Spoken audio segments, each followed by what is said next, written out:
So a lot of people are held back just because they cannot close their lips. And even though they are forced to open their mouth, they always say more than they need to. What this mostly does is it mostly makes them look average. Now this episode is titled Always Say Less Than Necessary because it's going to give you power. This is coming from the third law of the 48 laws of power. So in law 2, we spoke about how you should conceal your intentions. In a situation where you are forced to talk, right? You're forced to talk, you have to know how to control your mouth. Like I've always said, it is not easy to hold power. Holding power is a conscious effort. But speaking out without controlling your tongue is a subconscious effort. So first things first, the more you speak, right, the more common you are seen to be.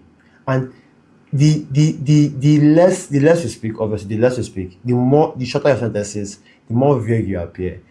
Also, the more people are drawn towards you. Have you ever seen like the best interviewers, even people who interview people, they are trained in the art of not saying too much so that they want the guest to speak a lot. If you look at almost any trained interviewer, right, they're trying to get the person to talk more. And if you ever notice, funny enough, right, the best interviews are interviews where the person is not really talking too much. The person who they're interviewing is not speaking so much because people are intrigued by what is he really saying. And if you notice very well, also the best interviews, they would sound very vague. They won't even speak so much. Because why? It's like, what drives this guy? What is he trying to pass that I am not fully aware of? And whether I like it or not, this is where the power of an introvert comes in. Somebody who doesn't even like to talk too much is way more powerful than somebody who talks a lot. Because people that talk a lot, they end up spilling secrets. And think about it. There's even a particular video I'm about to make. It says that when you speak too much, there's a high chance you're going to start lying, right? Because that urge to just speak is going to be there. And when you speak too much, you give up valuable information or you begin to lie basically. Just because you want to voice out something. I remember having a conversation with a friend, right? And I told this lady, you can't keep quiet for 100 seconds. She's like, no, no, no. So I put on a timer, right? I put on a timer and I just watched the timer go about. Bro, by 24 seconds, she gave up. Now, I'm just trying to show you how easy it is to want to talk, right? To want to express yourself. Yes, and there's a reason for that. Again, human beings are readable like a book. The moment you begin to express yourself, quote unquote, they begin to want to read you for who you are. They want to ask yourself, like, who is this guy? Like, you begin to answer questions that they had in their head, and it leads to no mystery. So one secret here is to keep quiet. Plus, the moment you speak, right, you can't take back what you say. And if you're somebody who can control their tongue, the keyword is control their tongue. Put that effort. Ask yourself, this thing I'm about to say, is it really necessary? And I remember when I used to fall for this category where my ego would tell people like my ego wants to make people be around me. So I end up talking more and trying to sound as smart as possible, right? But what it ended up doing was making me sound ordinary.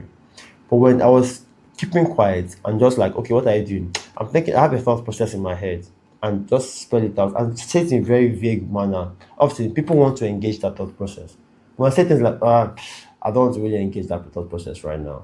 I'm just like, I want to like keep doing this in my head. All of a sudden, it sounds very, very interesting to them. This is why I wish people to shut up and listen. And yeah, sometimes they try to contribute to it. So I'm taking their perspective. Most of the times, it tries to lead to an argument, and that's not why I am there. I am there to get another perspective, to see what I couldn't see before, not argue. I could ask questions, but arguing is basically rubbish. Like I said, the more vague and shorter it is, the better it is for you and the person who is even listening first.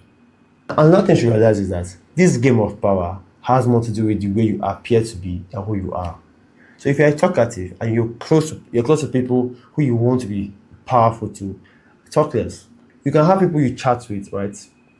In the background or something, you have your friends, your chat buddies. But if you're in an office and you're trying to speak politics, keep quiet.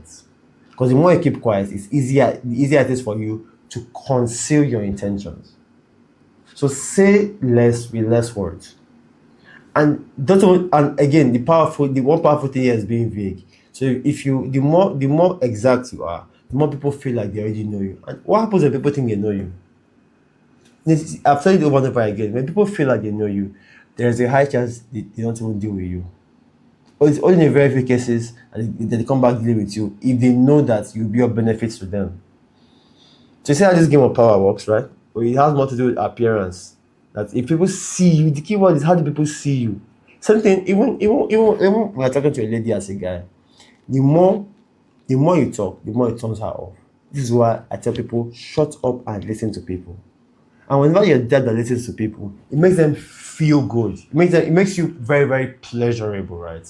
I mean, because why everybody has a lot to lift off their chest. So you're somebody who lifts that thing off for them because why? You keep quiet.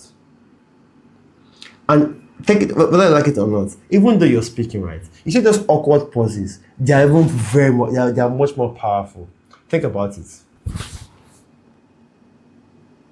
That was supposed to be a silent pause that will make you go back and think about what I just said. Now think about how powerful it is when you're talking to somebody, you're giving a speech. I can't overemphasize how important this point is. Even when you're in a situation where somebody has to explain themselves, just being quiet alone, right? I've ever noticed that sometimes when you're talking to somebody, or maybe even in an argument, or even maybe someone is trying to explain himself, the more you keep quiet, the more the person spills out, and the more information you have to think deeper. So it's a very, very nice thing for everybody to have. So think about it. The less you say, the more people respect you. The less you say, the less chances of saying something that is completely false or completely stupid. So let me just leave you with a note from my system. Never start moving your own lips and teeth before your subordinates do. The longer you keep quiet, the sooner others will move their lips and their teeth.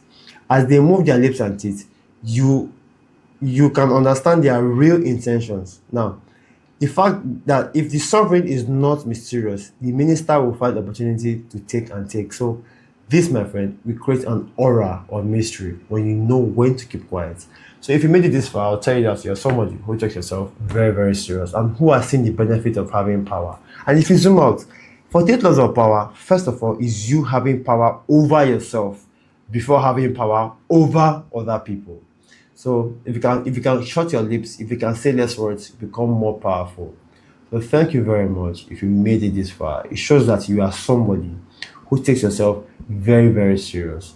So feel free to share this video with somebody who you know is going to benefit. Or you never can tell it will benefit them. Let's come together. Let's have it. Let's have a group of people who think alike. So thank you very much. Talk to you soon. And bye for now.